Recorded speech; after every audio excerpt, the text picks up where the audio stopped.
Flights are pricey, planning feels chaotic, and that trip that keeps getting pushed because you're too busy or travel's too expensive. Welcome to Points, Cards, and Travel. I'm Ross, the founder of Itinerary Boss. I've made the mistakes of doing this for 10 plus years so you don't have to. Each week, you'll get practical tools, point strategies, and expert guests with real use cases so you can travel better for way less using points and miles. Quick thing before we bring on our guests, if you're new here, go ahead and grab my free 5 step roadmap to your next free 5 star luxury vacation and the one card that gets you there, which you can find in the show notes. Now, let's bring on our guest and get into it. Welcome back to another episode of Points, Cards, and Travel. Appreciate you guys being here. Today, I got Michael Boly. He is a part of a mastermind that I'm a part of. He's also the founder of Kingdom Cred and the creator of Zero Fund, a platform that helps entrepreneurs access up to 100K in 0% interest funding by strategically optimizing their credit profiles. He's going to specialize in helping business owners understand the banking system so you get to grow without relying on high interest debt, which is what we're all about here when we talk about points, cards, and travel. What's up, Michael? How you doing? What's up, man? I'm feeling fantastic. It's a beautiful Tuesday. How you doing? Good. I can't complain. The snow and the cold weather I feel like is gone from everywhere, and it's 80 degrees in Charlotte, so I'm excited.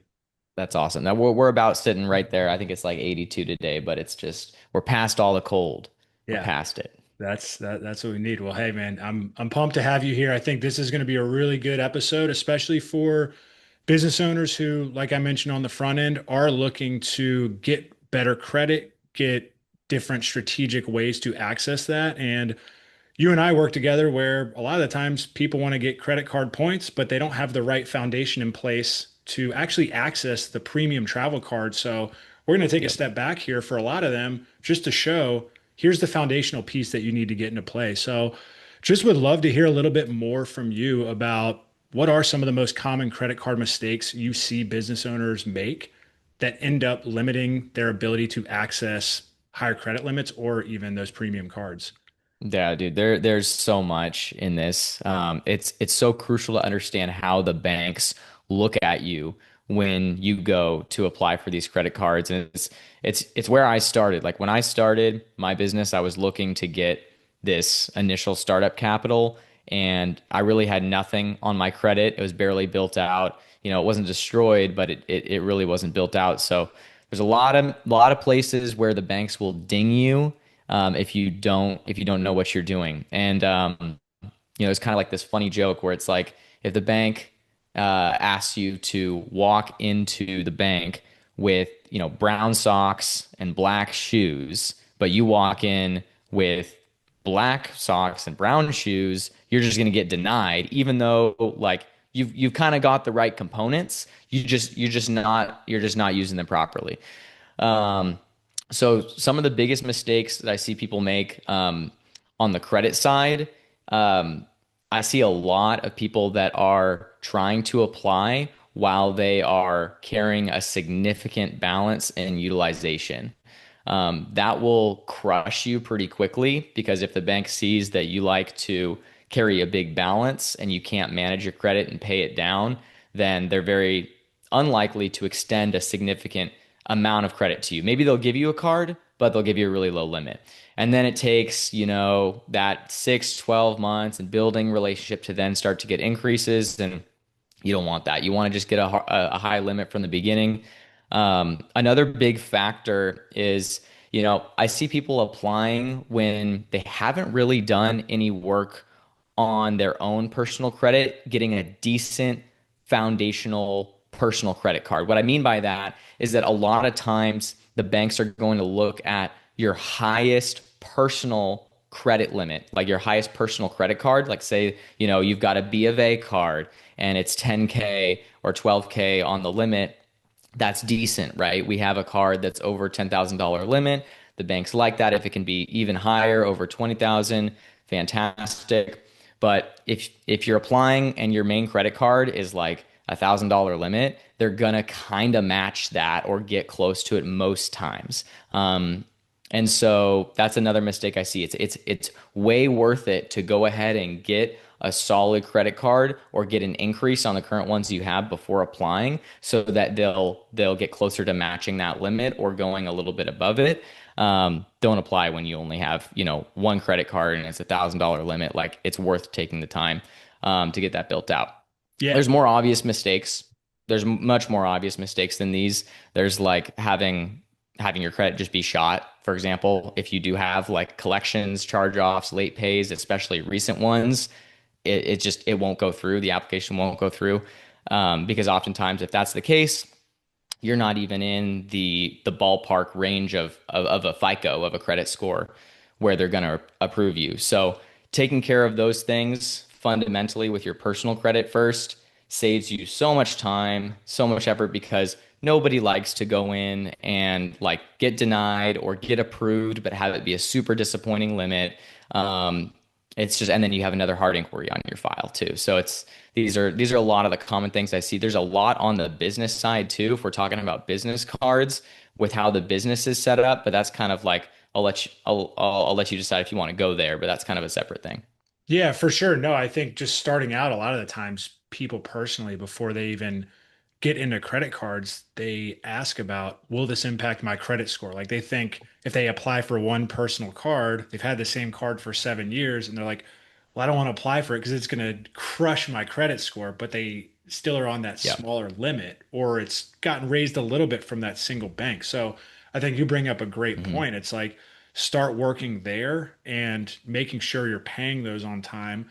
I wish I knew all this, right? 5+ years ago, I luckily fell into it where I was just like, well, I want to get travel credit cards, and I'm getting the Capital One Venture X and the Chase Sapphire Reserve, which are like the, top of the top and got big credit limits. So just like I lucked out and just fell into it. But if I didn't know that or didn't do that, same thing. I would have been running into on the business side. And I know we have conversations with business owners sometimes together, and it's like the first thing is, well, I have I have a business that's doing a lot in revenue, but I only have a credit card that has a 3,000, 5,000, $10,000 limit on a no preset spending limit card, which is a charge card.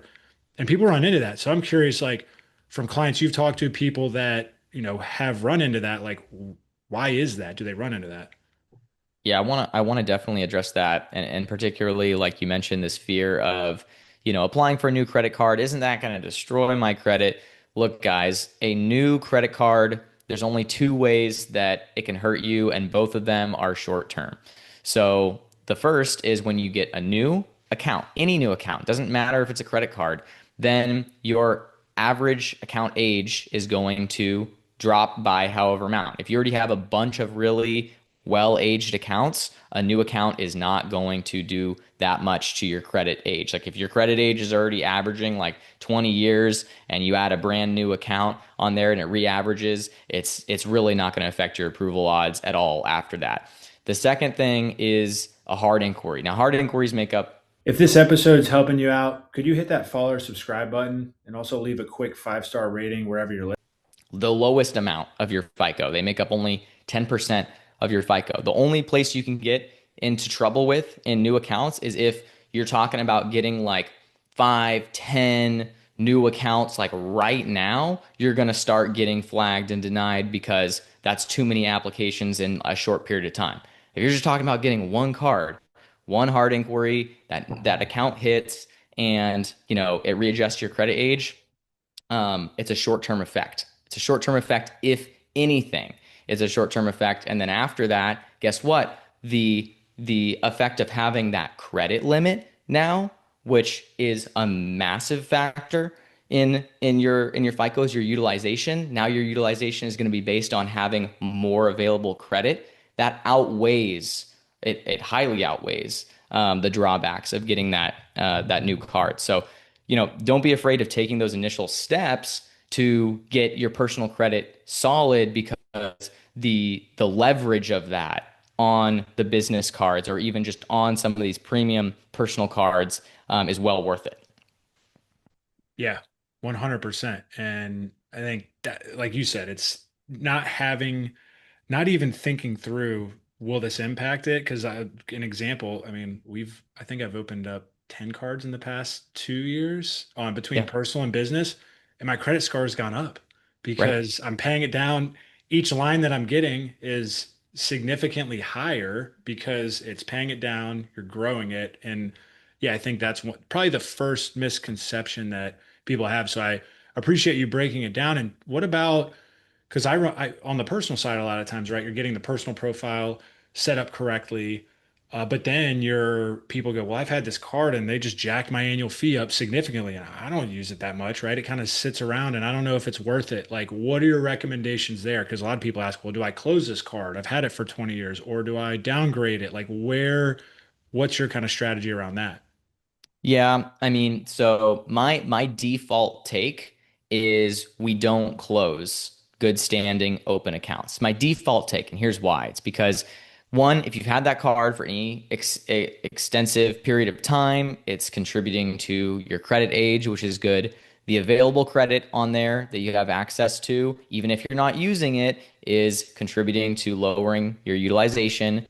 And Also, I guess number three, which is worth mentioning, if you plan on having any more of a relationship with that bank, having that card shows that you have a good standing relationship with that bank, not to mention all the good payment history. You touched on something that I wanted to mention, and it's that, banks want to see that you know how to manage multiple accounts and a decent amount of credit. The more credit you can show the lender that you can manage, the more they'll give you. Literally, it's that simple. So if you can keep these accounts open, even if it means like you barely use it, that's my default. If it's worth it, I mean, if it's like somehow crushing you financially to have the annual fee or something like that, and you've got like 10 other cars that are in good standing and that are well aged and stuff like that, cool. But if we're talking about like maybe the card you've had for the longest, this is like your most aged card. It has a great credit limit, and it's just the annual fee that's bothering you. I'd probably argue that, that's worth keeping if it's like literally your best card in terms of age, in terms of credit limit. 100%. Yeah. And you always can call, if it's not a significant annual fee, you always can call the bank and say, hey, this is where I'm at. Would you mind lowering this for me? Hmm. I'm not telling you they're going to go, you got a $795 Amex Platinum. They're not going to go, okay, Right. here's a free annual fee. But if you've been there for a while, a lot of the times they will work with you because they want to keep your business. And if they see you've also opened up multiple cards there, they know you're probably just like, hey, my overall personal or business strategy might have changed. Like I want to continue to bank. So there's always ways, and they value that relationship. Yeah. And if you take the time sometimes to call or reach out, probably 99% of other people aren't. So they're like, you know what? We appreciate it. We'll think about how we can work and help you. Yeah. Yeah. I mean, you'd be surprised. Like the amount of times too, and this goes for some lenders, not all lenders. Like anything, it's their decision. But the amount of times I've had, a client be like freaking out because they missed a payment somehow, and now there's a late pay reporting on their file. By the way, a new late just tanks your score because it basically shows the bank that the bank freaks out and thinks, from a credit standpoint, oh my gosh, they're going broke, they're going bankrupt right now, and so they're just like freaking out, and so your score, your FICO reflects that, and people freak out. But the amount of times I've had that, and then I have the client simply, in a good faith effort attempt, it's just making a call to the bank and just explaining it. Hey, guys, like here's what happened. Like, I've been on time for the past 5 years, 3 years, whatever it is. Like, could you please just correct this? And they get it corrected. Like, I mean, I've done that. It's like people have that stuff happen. So anyway, if that's you, like, don't freak out. And if it's something like this with the bank, they do want to have a relationship with you. It's in their best interest to keep you as a client. And so take advantage of that. Like, give them a call because it's always worth asking. 100%. Yeah, same thing. Yeah, I had something similar years ago, and I was freaking out because I had moved and I was wanting to buy more real estate, and that's exactly what happens. But it was just calling them and getting a letter of like, hey, I did this. This is the first time I've paid for multiple years on time. Yeah, it's usually Mhm. just takes that call and the ask. And if they say no, ask for their manager, ask for their director, right? Yep, Go exactly. always go to the Just keep top. going That's up. Keep going just up. keep I've pushing spent because I've spent like hours on the phone yeah. with like B of A, just like going up managers, just going up supervisors. I think my record is like 12 supervisors up or something crazy. Like That's it's wild. like on the yeah, That's crazy. hilarious. What about, so I think those are pretty easy on the credit side, but when you start to get more into the business side of stuff, these are some hidden things that people don't realize where, they may get a card that has a personal guarantee on it. They may get Mhm. certain type of loans for their business that they may not even realize. What are some of those other things that aren't as surface level when you start to dig deeper into profiles that sometimes people that are impacting people that they may not realize?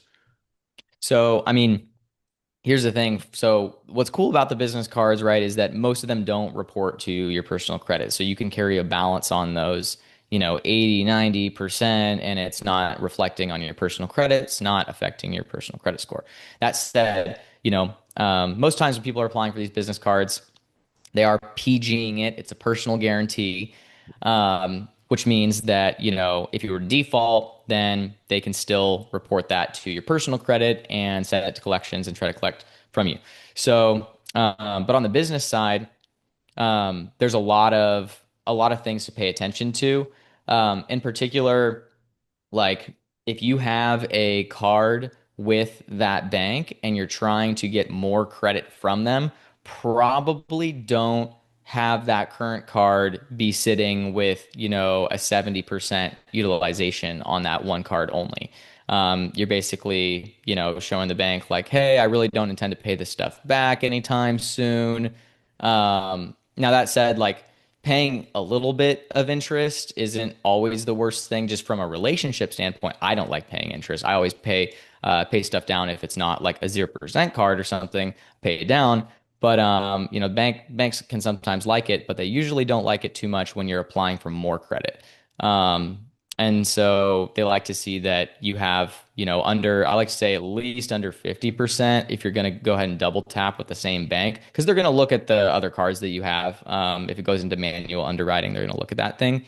Um, and so that's a big factor that we look for. And then I want to make sure I understand your question to make sure I answered that. Yeah, for sure. It was more that personal guarantee. And if there's any other loans that sometimes people might have, whether that's an SBA loan, whether that's anything else that might be impacting their personal credit, where they may have taken, or yeah, impacting that or their business Oh credit, yeah. that might have impacted that negatively that they aren't realizing when they go to try to get some of those higher leverage cards. We wanted to thank you for listening in and mention if you want help applying this to your own spending and trip planning strategy, that's exactly what the Reward Strategy Lab community is for. You can find details if you want to join within our show notes. Now, back on with the show. Yeah, yeah. I mean, there's so many different types of loans that anything that you put your credit on to get anything that you gave your social security number for in order to get that loan, it's possible that that creditor could turn around and be reporting that to your personal credit, and you may not even know it if you don't actually check your personal credit, see what's reporting, see what accounts are reporting on your file. You may just not know. So, I mean, encourage people to check their credit like at least every 6 months or so. I think that's fair. Like I check it much more frequently than that.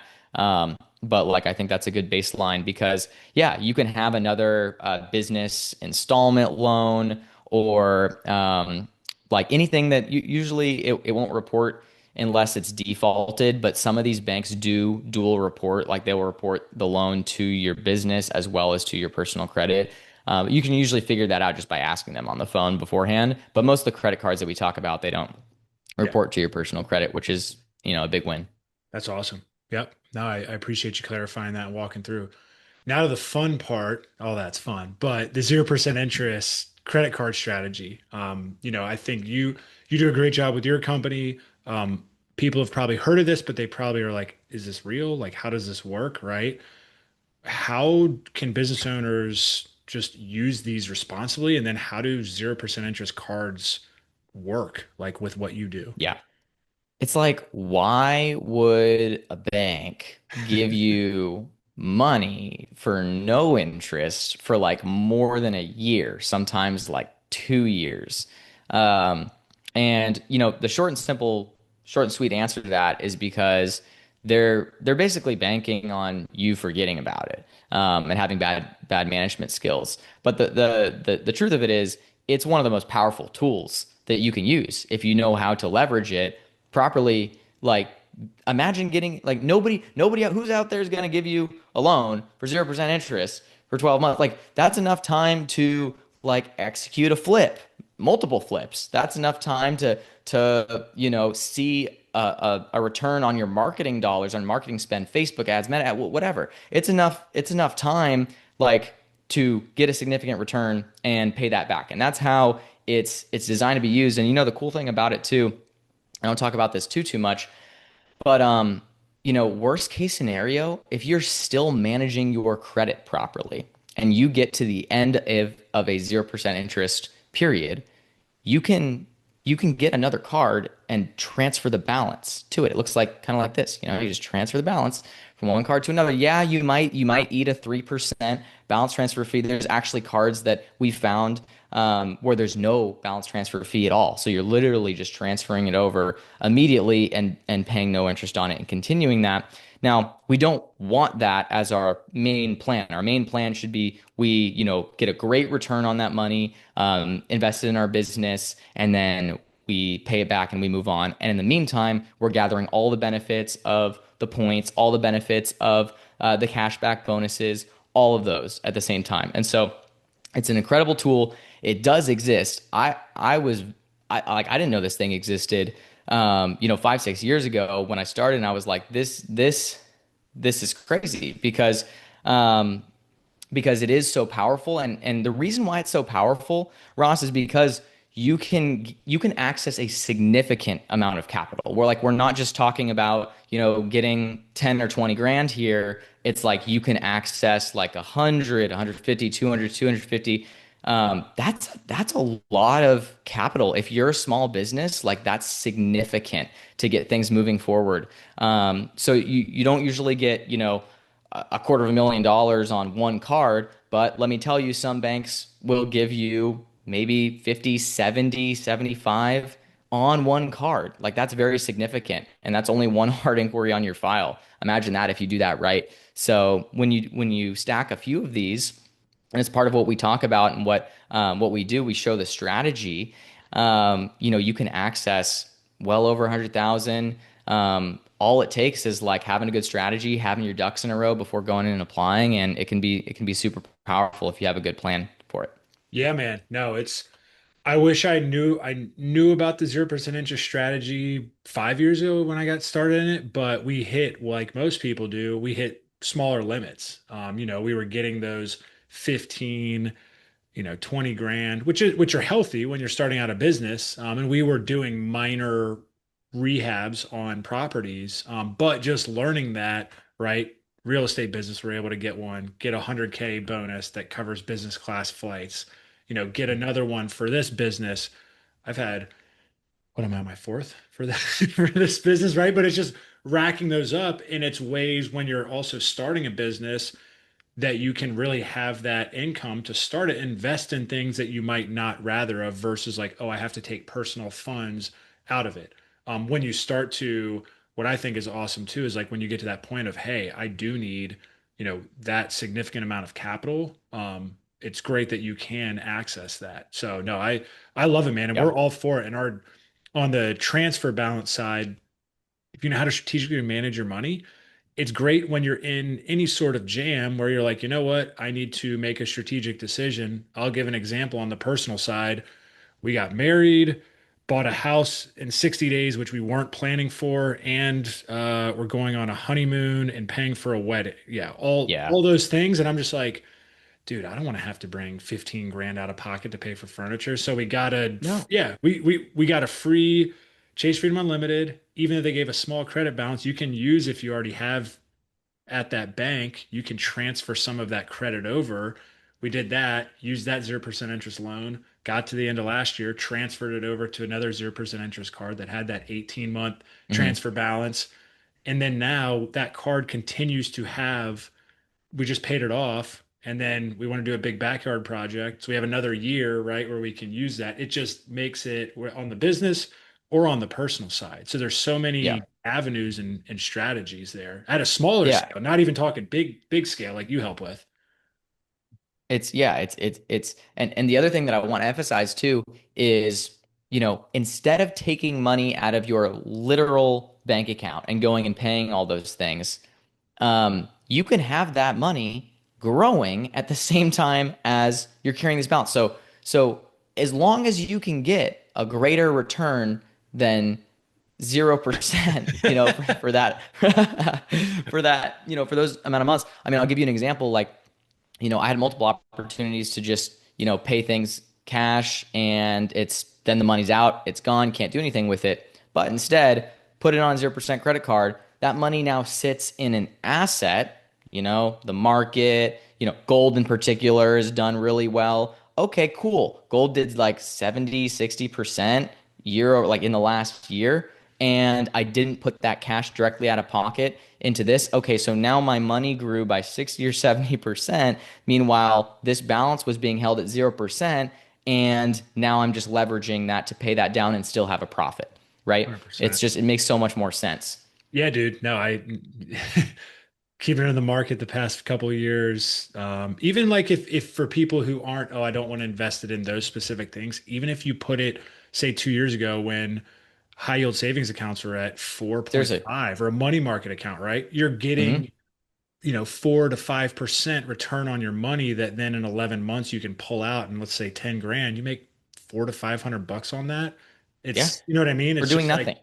yeah, exactly. So no, I love it, man. I'm all for it. I think what I want to do is you've built an app, which is great. This is a little bonus for everyone who's still watching and joined. But would love to have you share that and just walk through and then also just talk through too. How are you guys getting as you're going through? I know it'll show up on the app, but how the heck do you guys get people these massive, just 0% interest cards, right? Yeah. Yeah, I'll walk through it. And again, it's really it's a big piece of it is how your credit is structured, what's your utilization, and everything basically that you'd see on like an application, you can factor in. You don't usually see like, hey, here's my credit when I'm applying for a card, but trust me, that's one of the biggest things that they're looking at. And it matters what's on there in particular. Actually, not even just the score sometimes. It's like you could have like this great score. This is something we didn't get into, but have like not, a very thick file, less than 5 accounts, barely anything reporting on your credit. And it could still get you could still get a low limit, get denied, et cetera, because you just don't have much credit history at all. So, but yeah, so we built an app to show you exactly how to access the high limits in these 0% cards, how to prepare yourself and plan to apply, which cards to apply for, and what order to apply in. And so just in simple words, we're going to take, your credit and your situation and your goals, and then we're going to put together a custom roadmap for how to get the cards that are going to get you to your goals. And specifically with 0%, right? So I'm going to share our site. I'm going to show you a little bit of kind of a pre-onboarding walkthrough of some of the questions, and then I'll let listeners go, and if you want, check it out on the App Store yourself. So um, here's here's just the main page, zerofund.net. Okay, and let's go ahead and scroll down here. If you go on this website, you can go ahead and take the free analysis to determine, a rough range for how much 0% interest funding you can qualify for. So this is just a free tool that we provide on here. So, but I want you to take a look at kind of some of the questions that we ask, right? If you're a business owner, it's fantastic. You can get access to these business cards. But if you're not, there's also some great uses for these 0% cards to consolidate, transfer debt. And so let's say you're a business owner and your credit score range is doing decent. We're in the 700s, mid 700s. Your card limits, right? This is one of the very first things we talked about was, hey, your personal card, is your personal card a decent limit, like your highest personal card, or do you have like a 1K, limit credit card and that's it, right? In which case you'd want to build that out. Let's say you've got something in the 5 to 20 range. Okay, utilization, this is another big piece we talked about. Are you slinging it? Are you over 50%? Are you carrying balances? Um, or are you keeping things paid down on the month to month? We'll say under 10%. And then income range, right? This is just where's your personal income. Usually on most applications, they will ask for personal income and or household income, which means you can include your entire household. And then if it's a business application, they'll also include either a projected revenue or like a previous year revenue on the application as well. So you'll select this for personal, let's say 8150. Okay. And then it's just going to show you a little preview. Let's put in there's my email.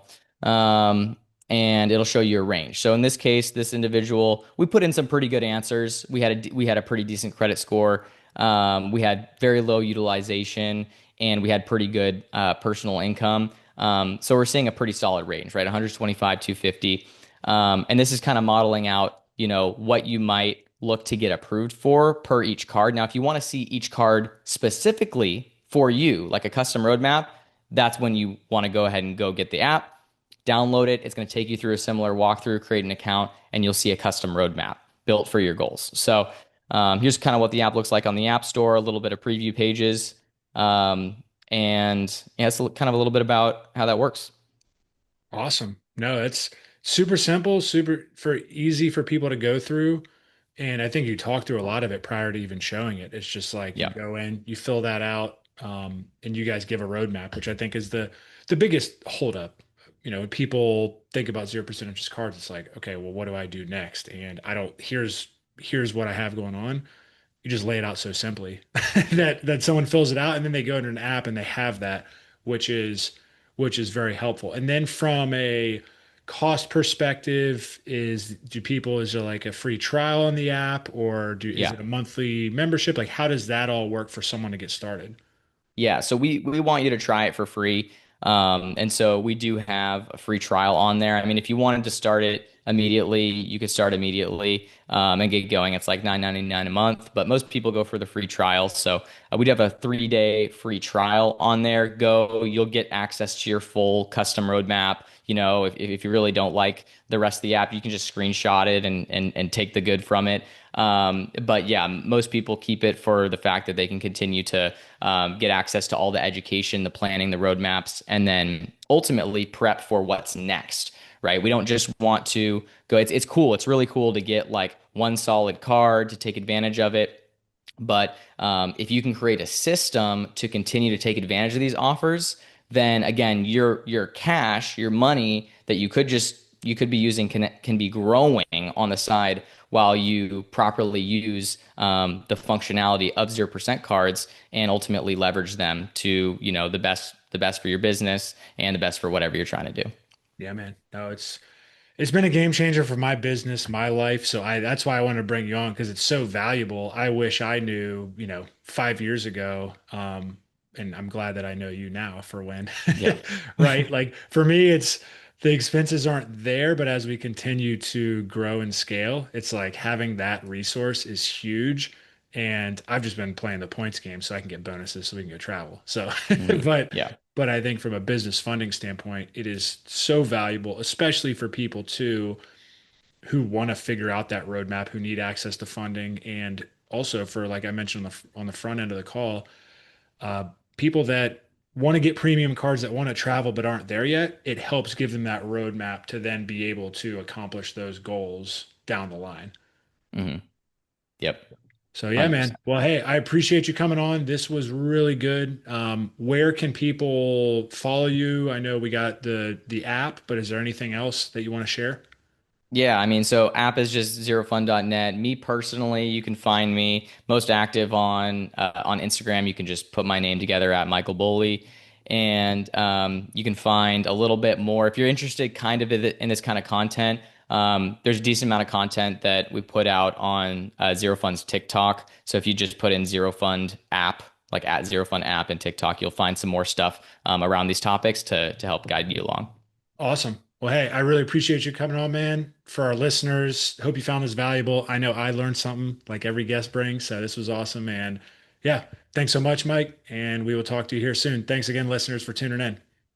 Thanks. Really appreciate you tuning in today. Before you go, again, if you're new here, grab my free 5 step roadmap to your next free 5-star luxury vacation and the one card that gets you there in the show notes. The main takeaway from today is you don't need more time or money to travel better. You just need a simple plan and the right strategy in place. My final thought is travel is supposed to feel exciting, not overwhelming. Take one thing you learned today, apply it this week, and your next trip gets easier starting now. We'll see you next episode. Really appreciate you tuning in.